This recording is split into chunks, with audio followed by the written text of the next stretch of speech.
Hey Broncos, so here's the scene at my house today. Kids are going crazy, dogs are going crazy. I'm just trying to stay productive and creative. I realize a lot of you guys already have materials at your house that you can make art with, but I started thinking of ways that maybe we could use common household items to create art supplies. So here's a few things I came up with. In our house, we eat a lot of cereal. I'm a big fan of Cheez-Its as well. Any kind of box that you have, like food boxes, these kinds of things are perfect for working surfaces. If you don't have good thick paper, you can just cut up a box. If you cut them up with some scissors, or you could kind of just tear them with your hands. If you don't have scissors at your house, use your teeth, get creative. I'm guessing you probably also have some junk mail at your house.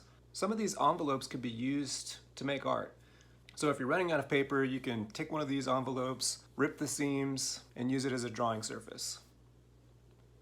And I'm assuming a lot of you guys maybe have a drawer that looks like this at your house, just kind of a big junk drawer where things get thrown. We got a lot of varieties of pens in here.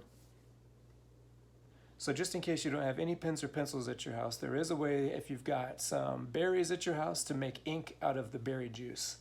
You'll need a little bit of salt, and I need some vinegar. We got a gigantic container of vinegar. Only need about half a teaspoon though. We save all of our old jelly jars and jars like that. And you're gonna need some type of strainer. You got a half teaspoon. So you start just by putting a few berries inside of your strainer. I started to use my thumb at first, but then I decided it would be better to use a spoon instead. This can get kind of messy. So just using the spoon here to smush the berries up against the side of the jar. Once you've spent some time scraping all the juice out, then you can take your spoon and scoop all the blackberry bits out of there. Repeat this process again for about 9 blackberries, or a total of about half a cup. Add about half a teaspoon of vinegar, half a teaspoon of table salt. Mix it all up. You've got yourself some blackberry ink. Once I was finished making my ink, I decided I needed something to actually apply the ink to my paper with, so I went for a walk around my neighborhood.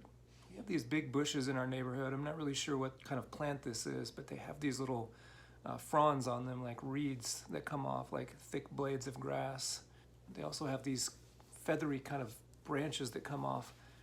I thought they looked a lot like paintbrushes. I also felt it kind of made a nice fashion statement. So I brought my new materials home.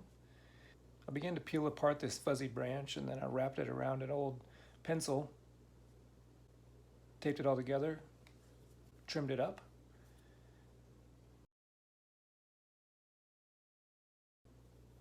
I have a makeshift paintbrush. Using my Cheez-It box paper, my new blackberry ink, and my makeshift paintbrush, I spent some time painting the most coveted of all resources at the moment. It's become sort of a cultural icon.